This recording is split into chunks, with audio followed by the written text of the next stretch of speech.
Hello, Scorpio. Thank you for joining me for your weekly forecast for the Sun or the Ascendant for week commencing the 30th of July. Jupiter is with you and is going to be with you till November and won't come back for 12 years, so it's important to use the benefits of this expansive, glorious, huge planet. And this week, Jupiter continues its fabulous angle to Neptune, so creativity, anything to do with imagination, the arts, performance, film, bands, all these kind of things could really continue to excite you. But your modern ruler of Pluto is also intersecting these two planets in a highly positive way. Now, when Jupiter and Pluto get together, it can lead to real good fortune. Don't underestimate your talents and your point of view. You could have a very fundamentally important conversation this week. But it is true that Uranus, the planet of surprises and freedom, independence, is clashing with your traditional ruler of Mars, which is in a defensive location. When it comes to a close relationship, it could be with a family member, a partner, even someone you share a home with. Someone could be feeling tetchy, need a lot of space one minute, and the next minute be demanding loads of attention. Will that be you or someone close to you? At work, the Sun is in a magnificent location. So if you're really clear about your goals and ambitions, you can go for it, but equally you need to be aware of Mercury tracking backwards. Mercury retrograde is, of course, a very big deal, and it affects airlines. It affects airports, it affects trains, it affects anything to do with shipping and ferries, transportation of goods, postage, emails going awry. So all we can do is control the bits that we can influence, because some things we can't influence. So for you, if you're applying for a job, check up that they've received your CV. Make the effort to go that little bit further.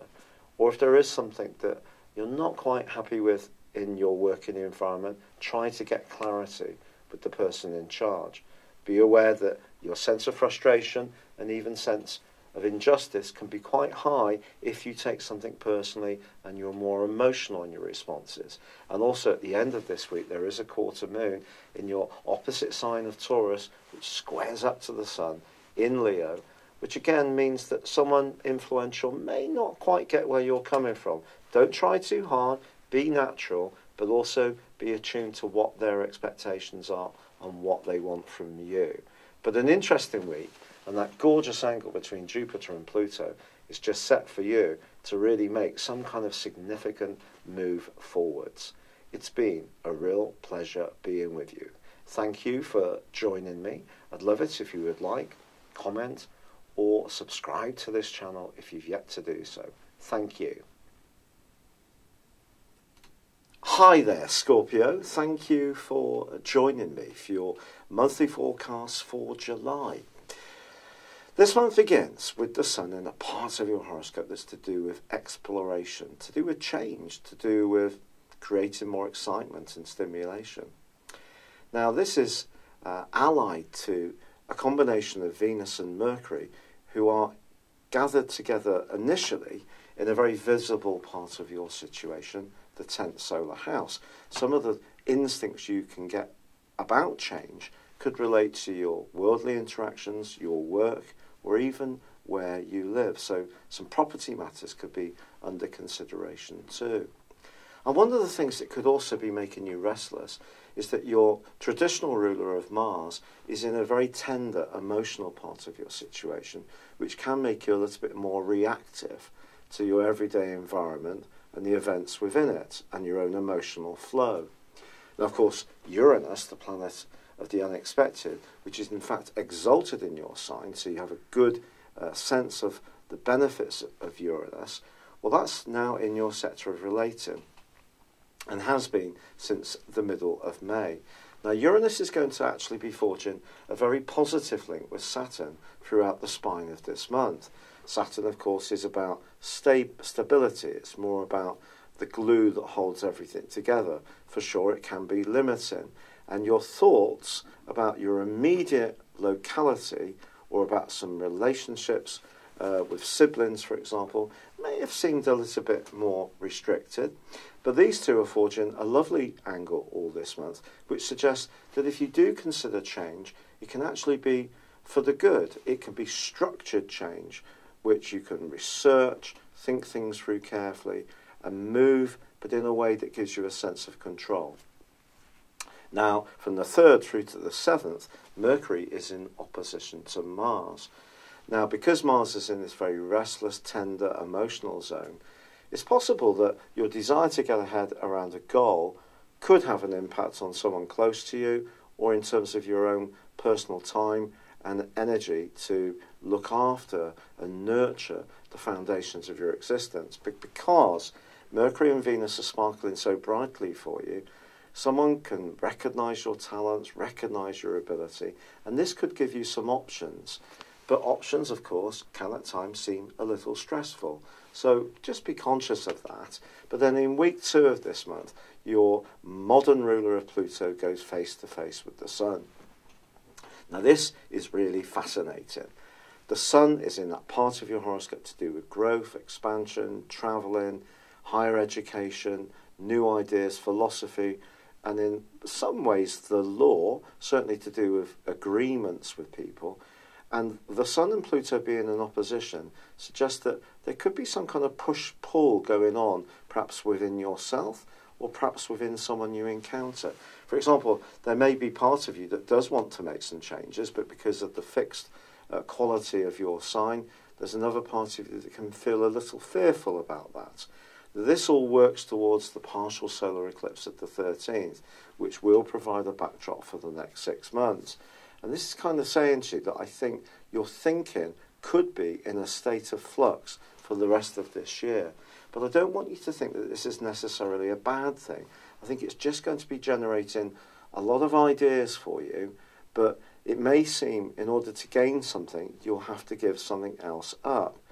And if you're someone who's very open to the process of change, that won't be too painful for you. But if you feel conflicted, then that, of course, is much more challenging. Now, by the 23rd, the Sun has made its way into the sign of Leo, joining up with Mercury, and we have the last phase of the month, the last third of the month, is a big emphasis on your goals, ambitions, and worldly role. But there's something that happens on the 10th which is absolutely wonderful for you, and that sees Jupiter, the planet of growth, of good fortune, ending a 4-month backward journey. And that's really something to celebrate. But it continues to forge a beautiful angle to Neptune, which is in a lovely, romantic, creative part of your scope.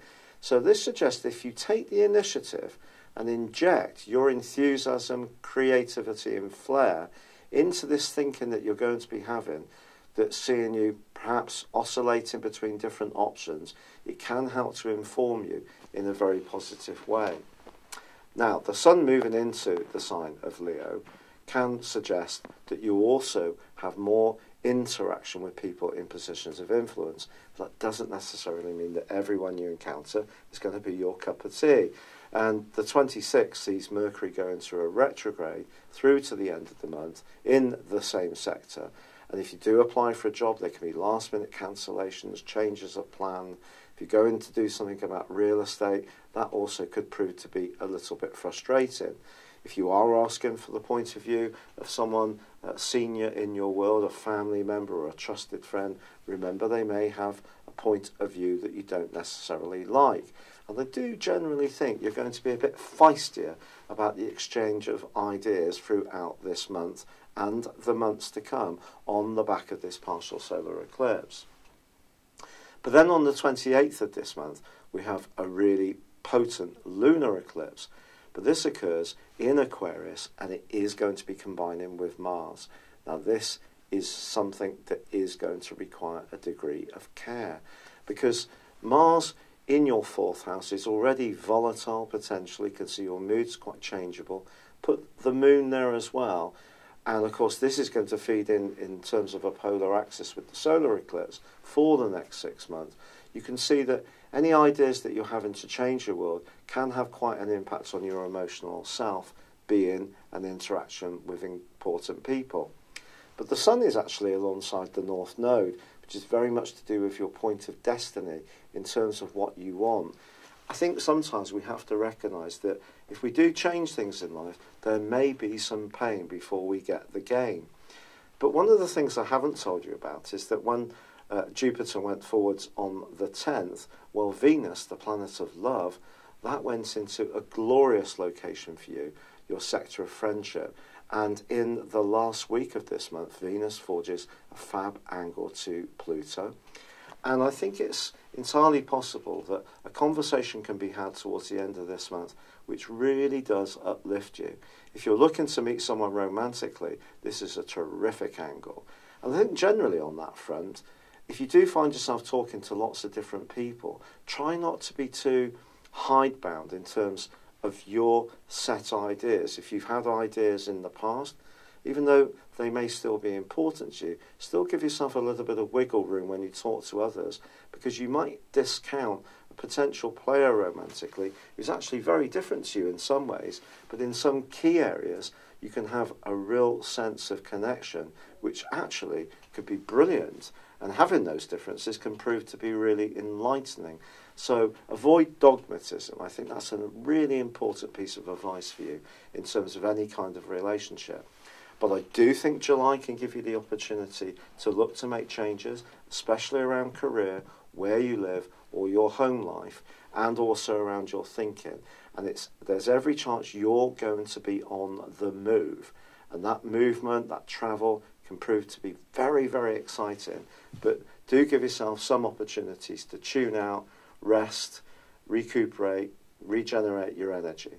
It's been a real pleasure being with you, Scorpio. I'd love it if you would like or comment on this video, or if you've yet to do so, please subscribe to my channel. But for now, good luck and goodbye.